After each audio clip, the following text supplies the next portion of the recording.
मानव ने भद्रपाल और ओमकार की बात सुनी तो उसके पैरों के नीचे से जमीन खिसक गई। मानव चौंकते हुए बोला, तुम लोगों को कुछ पता भी है कि तुम लोग मेरे ऊपर कौन सा इल्जाम लगा रहे हो? अमरीश ने मानव को हाथ के इशारे से चुप कराया और ओमकार की तरफ देखकर बोले, आप लोगों के साथ चिरंजीव ने ऊंची आवाज में बात की, उसके लिए मैं उसे पहले ही डांट चुका हूं, लेकिन अगर आप लोग उसके ऊपर ये इल्जाम लगाएंगे तो वो मैं मानने के लिए तैयार नहीं हूं। चिरंजीव जब यहां पर आया था तो बेहोश था और मेरी बेटी को बचाने के चक्कर में बेहोश हुआ था। चिरंजीव अगर जासूस होता तो इस तरह आने की बेवकूफी तो कभी ना करता। भद्रपाल अमरीश की ओर देखकर बोले, और इसलिए तुमने इसे योद्धा बनाकर यहां बसा लिया है ना? तुम ये नहीं सोच पाए कि आखिर इसके जैसा मामूली सा योद्धा नागसेन के वार से बचकर यहां कैसे आ सकता है? मैं जिस जगह पर खड़ा हूं यहां लाशों का अंबार लगा हुआ है। मुझे उम्मीद थी कि यहां पर अब तक शायद ही कोई जिंदा बचा होगा, और तुम कह रहे हो कि तुम लोगों ने मिलकर इन लोगों को मारा है, और तब भी तुमको इस लड़के की जासूसी पर शक नहीं हो रहा है। यहां मौजूद हर इंसान के चेहरे पर घाव है, लेकिन इसके पूरे बदन पर इस जलने के अलावा और कोई निशान नहीं है, और तब भी तुमको शक नहीं हुआ? अमरीश अपनी आवाज को शांत रखते हुए बोले, हां, शक नहीं हुआ, क्योंकि शक करने वाली कोई बात ही नहीं थी। ये श्रुति को सिर्फ वहां से लेकर आया। नागसेन ने हमला किया था, लेकिन श्रुति ने अपनी टेक्निक को यूज किया और ये लोग बच गए। इसको दैवी अस्त्र इसलिए मिले क्योंकि शंकरा जी ने जो लॉटरी निकाली थी उसमें नारंग के साथ साथ इसका भी नाम था। नागपाश इसको तब मिला जब इस शिकार पर गया हुआ था, उसमें भी इसकी कोई भूमिका नहीं थी। बाकी रही इसकी लड़ाई करने के तरीकों की बात और इसके घाव की बात, तो अगर आप शंकरा जी से बात कर सकें वही आप लोगों को बता सकते हैं, क्योंकि इसे तीर धनुष उन्होंने ही सिखाया और इसके घाव को अपनी एनर्जी से उन्होंने ही ठीक किया था, और वो खत भी उन्होंने ही लिखवाया था, क्योंकि चिरंजीव संदेश विभाग में उनके नीचे काम करता है। भद्रपाल अमरीश को कुछ बोल नहीं पा रहा था। वो गुस्से से अपने दांत पीसते हुए बोला, बुलाओ शंकरा को, मैं उससे ही पूछता हूं। जैसे ही भद्रपाल ने शंकरा को बुलाने के लिए कहा, अमरीश ने आगे बढ़कर शंकरा की डेड बॉडी पर से कपड़ा खींच लिया और बोले, ये रहे शंकरा, अगर आप कुछ पूछ पाइए तो पूछ लीजिए। भद्रपाल और ओमकार ने जब शंकरा की डेड बॉडी देखी तो उनका चेहरा गुस्से से लाल हो गया। ओमकार चिल्लाते हुए बोले, उन कमीनों की ये हिम्मत, उन्होंने शंकरा की जान ले ली। हम इसका मुंह तोड़ जवाब जरूर देंगे, हम उनका वंशनाश करके ही दम लेंगे। मानव ने ओमकार की प्रतिज्ञा सुनी तो चिढ़ गया और मन में ही बोला, सालो, तुम लोगों की यही मनमानी थी जो आज ऐसा युद्ध हो रहा है, वरना तो वो लोग क्यों ही इतना उत्पात मचाते। ओमकार गुस्से में था, लेकिन मानव के ऊपर से जासूस का टैग अभी हटा नहीं था। अमरीश शंकरा के चेहरे को ढकते हुए बोले, अब जो हुआ सो हुआ। शंकरा तो जवाब देने के लिए यहां पर है नहीं, लेकिन अगर आप लोगों को चिरंजीव के ऊपर और पूछताछ करनी है तो वो रहे हमारे नगरवासी, आप उनकी भी राय ले लीजिए। ओमकार और भद्रपाल जैसे ही नगरवासियों के पास पहुंचे और जैसे ही सबको पता चला कि ये दोनों राजमहल से आए हैं और चिरंजीव पर शक कर रहे हैं, पूरा मामला उलट गया। लोगों ने बर्फ के गोले फेंक फेंक कर दोनों को भगाना शुरू कर दिया। नारंग ने नगरवासियों को पहले ही बता दिया था कि ये लोग चिरंजीव को जासूस समझकर पकड़ सकते हैं, तो ओमकार और भद्रपाल का जमकर विरोध हुआ। मानव ने लोगों को शांत कराया और दोनों को अलग ले आया। ओमकार और भद्रपाल ने जब विरोध होता देखा तो अमरीश से बोले, जनता का काफी विश्वास है इस लड़के में, और फिर जब शंकरा इस पर विश्वास करते थे तो फिर तो शक की कोई बात ही नहीं होगी। दोनों ने नुकसान हुए सामान की सूची बनाई, मरे हुए योद्धाओं की लिस्ट बनाई गई और नगरवासियों के साथ में ही सारे योद्धाओं का अंतिम संस्कार करके चल दिए। उनके जाते ही नारंग ने अमरीश से पूछा, क्या ये लोग सच में कोई मदद भेजेंगे? अमरीश एक तंज भरी मुस्कान के साथ बोले, जब खुद खाने से पेट भरेगा तब तो भेजेंगे। ये चिरंजीव को जासूस के इल्जाम में फंसाकर दैवीय अस्त्र हथियाने की फिराक में थे। गरुड़ के भेष में इन गिद्धों से कोई क्या ही उम्मीद करे। फिर अमरीश मानव की ओर देखकर बोले, चिरंजीव, एक बात ध्यान से सुन लो और समझ लो, गुस्सा फायदेमंद होता है, लेकिन सही जगह और सही लोगों के सामने ही। वो दोनों गुरु रैंक के योद्धा हैं और तुम उनके सामने कुछ भी नहीं हो। ये राजा प्रद्योत के योद्धा हैं। राजा के पास खुद कई प्रकार की शक्तियां हैं और रेड एनर्जी में वो गुरु रैंक के योद्धा हैं। तुम इनके सामने चिल्लाकर क्या साबित करना चाहते थे? इनके सामने तुम्हारा बोलना ऐसे है जैसे गरुड़ के सामने चूहों का चिल्लाना। मानव ने चुपचाप सारी बातें सुन ली और खामोश खड़ा रहा। जब अमरीश बोलकर चुप हो गए तो मानव बोला, मुझे आपसे कुछ बात पूछनी थी। अमरीश ने मानव की बात का कोई जवाब नहीं दिया और नारंग की तरफ देखते हुए बोले, कुछ लोगों को साथ लेकर जाओ और भंडार गृह के कमरों का मुआयना कर लो और जरूरत के हिसाब से उसमें से अनाज निकलवा लाओ। राजमहल वाले मदद भेजें या नहीं, लेकिन मेरे होते हुए कोई भी आदमी भूखा नहीं सोएगा। नारंग ने अमरीश की बात सुनी तो तुरंत ही वहां से चल दिया।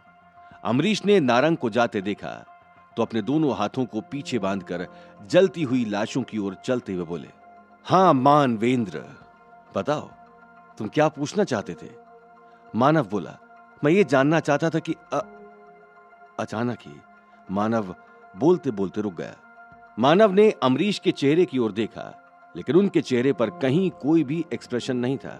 मानव आगे बोला, आपने मुझे मानवेंद्र क्यों कहा? अमरीश मानव के कंधे पर हाथ रखते हुए बोले, बड़े बुजुर्ग अगर किसी बात पर ध्यान न दें तो इसका मतलब यह नहीं होता कि उनकी आंखें अंधी हैं, बस कभी कभी चूक हो जाती है। मानव हिचकिचाते हुए बोला, आप कहना क्या चाहते हैं, थोड़ा साफ साफ बोलेंगे? अमरीश बोले, शंकरा को तुम पर पहले दिन से ही शक था। तुम मुझे धोखा देने में कामयाब हो गए, लेकिन उसकी बूढ़ी आंखें ज्यादा तेज निकली। मानव ने जब अमरीश की बात सुनी तो चौंक गया।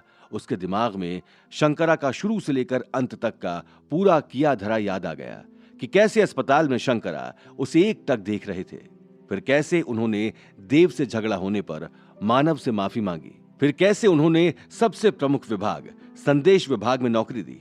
मानव सोचते हुए बोला, क्या क्या मेरा वो उदयपुर गांव जाना और दैवीय अस्त्र को खोजना वो सब शंकरा जी ने किया?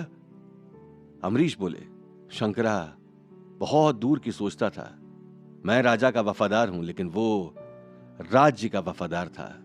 मुझे साफ तो नहीं पता, लेकिन हो सकता है कि उसने लॉटरी में तुम्हारा नाम जानबूझ कर लिया हो और उसी ने ग्रहण वाली बात बोलकर दरवाजा वापस खोलने के लिए कहा था, लेकिन तब तक देर हो चुकी थी।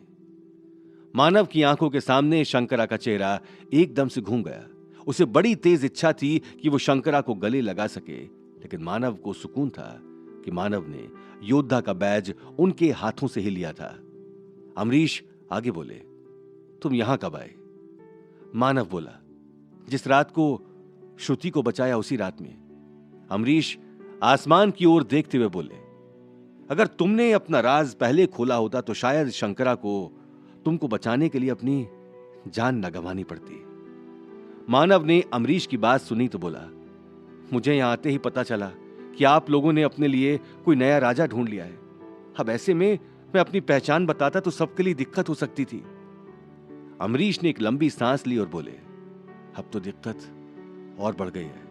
ओंकार और भद्रपाल को तुम पर शक हो चुका है, वो जरूर तुम्हारी अच्छी सी तहकीकात करेंगे।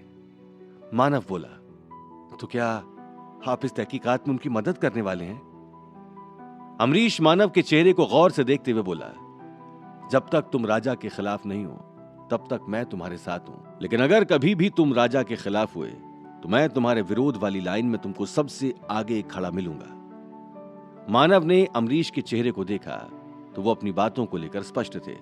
मानव बोला, क्या यही सोचकर आपने अभी उन दोनों लोगों से झूठ कहा कि मुझे ये टेक्निक शंकरा जी ने सिखाई? अमरीश बोले, नहीं, मैंने तुमको बचाया क्योंकि शंकरा को तुम में उम्मीद दिखती थी। उसने मरते वक्त मुझसे वादा लिया था कि मैं तुमको बचाऊं। तभी अमरीश को शंकरा की आखिरी बात याद आ गई। उन्होंने मानव के सीने की ओर देखा और बोले, तुमने अपने सीने के निशान का क्या किया? मानव बोला, मैंने यहां आने से पहले ही उसे हटा दिया था। अमरीश चौंकते हुए बोले, लेकिन उस निशान को हटाने की इंफॉर्मेशन तुम्हें उस दुनिया में कैसे मिल गई?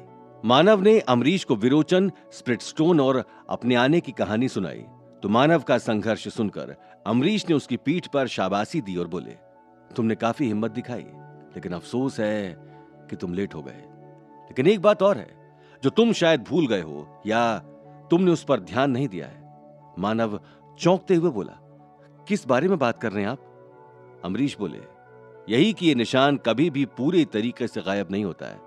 जैसे कोई इंसान नाखून काट देता है लेकिन बाद में फिर उगाता है, ये निशान भी वैसा ही है। ठंडी में ये फिर से सामने आ जाएगा और फिर तुमको ढूंढना लोगों के लिए आसान हो जाएगा। मानव कुछ देर चुप रहा, फिर बोला, लेकिन एक बात बताइए, जब आप लोग मुझे ढूंढ सकते थे, मेरे पास बर्थ मार्क भी था, तो आप लोगों ने मुझे ढूंढने के बजाय प्रद्योत को क्यों ढूंढ लिया? अमरीश पीछे से आ रहे एक आदमी की ओर देखते हुए बोले, क्योंकि पहले तो तुम वराह नगर में थे जहां से कनेक्शन बंद है। दूसरा कि जब तुमको संप्रति ने मंदिर में साधना की तारीख बताई तो तुम पहुंच ही नहीं पाए, और फिर जब तुम मैदान में आए तो तुमने बर्थ मार्क हटा दिया, जिससे गरुड़ देव तुमको ढूंढ नहीं पाए और मरा हुआ मान लिया। तभी सामने से चला रहा आदमी अमरीश के पास एकदम आ गया और अमरीश को एक चिट्ठी देते हुए बोला, वैसे तो ये चिट्ठी शंकरा जी के लिए थी, लेकिन अब वो है नहीं, तो आप। कहते कहते आदमी हिचकिचा गया। अमरीश ने आदमी की ओर देखा और फिर मानव की ओर इशारा करते हुए बोले, शंकरा जी के बाद यही संदेश विभाग के प्रधान हैं। जो काम अब तक शंकरा जी देखते थे, अब ये देखेंगे। आदमी मानव की ओर देखते हुए बोला, तो फिर आगे से मैं शंकरा जी के नाम वाली चिट्ठियां चिरंजीव जी को ही दे दिया करूंगा। मानव ने उस आदमी के हाथ से चिट्ठी ले ली और उसे जाने का इशारा कर दिया। तभी नारंग अमरीश की ओर चलते हुए आया और बोला, राशन तो पर्याप्त है और उसे लोगों में बांट भी दिया है, लेकिन ऐसे ज्यादा दिन नहीं चल पाएगा। खेती का मौसम जा चुका है, ठंड आने वाली है, हमें राशन का इंतजाम करना ही पड़ेगा। मानव अमरीश की ओर देखते हुए बोला, अनाज वाला काम आप मेरे ऊपर छोड़ दीजिए, मेरे पास कुछ तरीके हैं जिनसे मैं इस मौसम में भी खेती करवा सकता हूं। अमरीश ने मानव की ओर देखा और हामी में सिर हिला दिया, फिर नारंग की ओर देखते हुए बोले, इसके बाद तुम और चिरंजीव आने वाले योद्धाओं के संगम में भाग लोगे और वहां से योद्धाओं की भर्ती करोगे, क्योंकि अब हमारे दल में योद्धा खत्म हो चुके हैं। मानव और नारंग ने हां में सिर हिलाया और मानव ने अपने हाथ में ली हुई चिट्ठी को खोल दिया। चिट्ठी पढ़ते ही मानव का चेहरा गुस्से से लाल हो गया। अमरीश ने मानव की ओर देखा तो उससे चिट्ठी ले ली और खुद पढ़ते हुए बोले, यह तो फिर से वही नवजात बच्चों की हत्या वाला मामला है। मानव सामने राशन ढोती हुई जनता को देखते हुए बोला, नहीं, ये सिर्फ नवजात बच्चे नहीं हैं, ये गरुड़ वंश के वो बच्चे हैं जो बाद में प्रद्योत को गद्दी के लिए चुनौती दे सकते थे। क्या मानव बच्चों की हत्या को रोक पाएगा? कैसे करेगा मानव बिन मौसम खेती? क्या ओमकार और भद्रपाल फांस लेंगे मानव को अपने जाल में? क्या अमरीश और मानव हो जाएंगे आमने सामने? जानने के लिए सुनते रहिए पक्षीराज, ओनली ऑन पॉकेट FM।